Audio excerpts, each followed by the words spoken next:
कांग्रेस सांसद प्रमोद तिवारी ने कहा, ये विधेयक लोकसभा और राज्यसभा में पारित हो चुका है। इस पर अभी राष्ट्रपति के हस्ताक्षर होने बाकी हैं और फिर इसे कानूनी लड़ाई से गुजरना होगा। हम वही करेंगे जो संवैधानिक है। संसद में पारित संशोधन विधेयक असंवैधानिक है।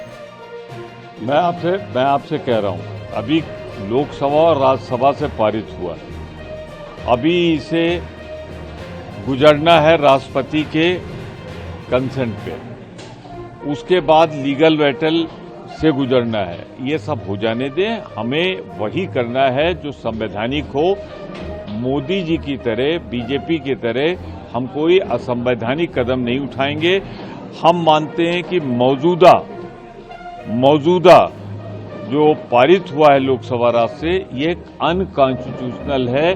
पूरी तरीके से ये उल्लंघन करता है जो मूलभूत अधिकार 25, 26, 14, 15 भारत के संविधान में है। तो हम उस पर अध्ययन करने के बाद कदम उठाएंगे और हम कोई असंवैधानिक कार्य न करेंगे और न चाहेंगे देखें। अयोध्या के जिला मजिस्ट्रेट चंद्र विजय सिंह ने कहा, रामनवमी के अवसर पर श्रद्धालुओं की बड़ी संख्या में अयोध्या आने की संभावना है। इसके मद्देनजर हमारी पूरी तैयारी है। शेड और पानी की व्यवस्थाएं की गई हैं। पूरा जनपद राम जन्मोत्सव को बहुत ही भव्य तरीके से मनाए, इसके लिए सभी तैयारियां की जा रही हैं। रामनवमी के अवसर पर श्रद्धालुओं की बड़ी संख्या में अयोध्या धाम पहुंचने की संभावना है और उसको देखते हुए हमारी पूरी तैयारी है। उनको किसी तरह से कोई दिक्कत ना हो, बहुत सुगम तरीके से उनके दर्शन हो। और शेड की व्यवस्था, पानी की व्यवस्था, ये सब व्यवस्थाएं की गई हैं इसी। और जितने भी हमारे रूट्स हैं उन पे श्रद्धालु जो है बहुत सुगम तरीके से चलें, कहीं पे उनको समस्या ना हो। और उसमें मुख्य आकर्षण जो केंद्र है वो भगवान श्री रामलला का सूर्य अभिषेक है। और उसके साथ साथ जैसे मैंने बताया, अन्य कल्चर डिपार्टमेंट के प्रोग्राम्स जो हैं ये सभी रहेंगे। और पूरा जनपद, पूरा प्रदेश जो है, पूरा देश इस राम जन्म उत्सव को बहुत भव्य तरीके से मनाए, ये सारी व्यवस्था हम लोगों के द्वारा की जाएगी। संभल डीएम राजेंद्र पेंसिया ने कहा, यहाँ निरंतर शांति बनी हुई है। हम उन लोगों को दंडित करते हैं जो अशांति फैलाने की कोशिश करते हैं। शांति समिति की बैठकों और व्यक्तिगत बातचीत के माध्यम से सभी की ओर से सहयोग मिलता है। निरंतर शांति बनी हुई है। 24 नवंबर के बाद किसी प्रकार का कोई भी समस्या या कोई भी इस तरह की गतिविधि नहीं हुई जिससे अशांति हो। और जो अशांति फैलाने का प्रयास करते भी हैं तो उनको हम पाबंद कर देते हैं। और शांति समिति की बैठकों के माध्यम से और 1-to-1 इंटरेक्शन और कन्वर्सेशन और संवाद के माध्यम से हमने सबसे कोऑपरेशन दिया हुआ है, सहयोग भी है सभी का। और भविष्य में भी यही स्थिति बनी रहेगी।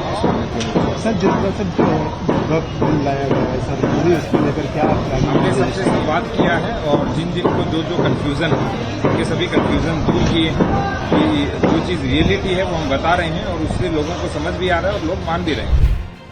एसपी के बिश्नोई ने कहा, संभल जिले में हर जगह जुमे की नमाज शांतिपूर्ण तरीके से अदा की गई।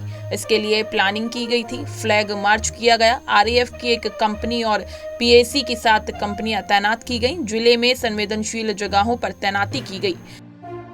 जनपद संभल में सभी जगह पे फ्राइडे की जो प्रेयर्स है वो शांतिपूर्ण तरीके से सबसे संपन्न हुई है। इसके लिए प्रॉपर पहले से प्लानिंग की गई थी। मॉर्निंग से पेट्रोलिंग की जा रही है, फ्लैग मार्च करवाया जा रहा है। एक कंपनी रैपिड एक्शन फोर्स की, 3 कंपनी आरआरएफ की रेस्पॉन्स फोर्स की और 7 कंपनी पीएसी की डिप्लॉय की गई थी। जनपद भर में महत्वपूर्ण सेंसिटिव प्लेसेस में उनको डिप्लॉयमेंट किया गया था। ड्रोन के माध्यम से, लेजर ड्रोन के माध्यम से निगरानी की जा रही थी और साइबर पेट्रोलिंग भी की जा रही थी। तो इसी वजह से शांतिपूर्ण तरीके से नमाज है लोगों ने पढ़ी, अपने घरों को चले गए और बाकी अन्य जो जीवन की दिनचर्या है शांति से।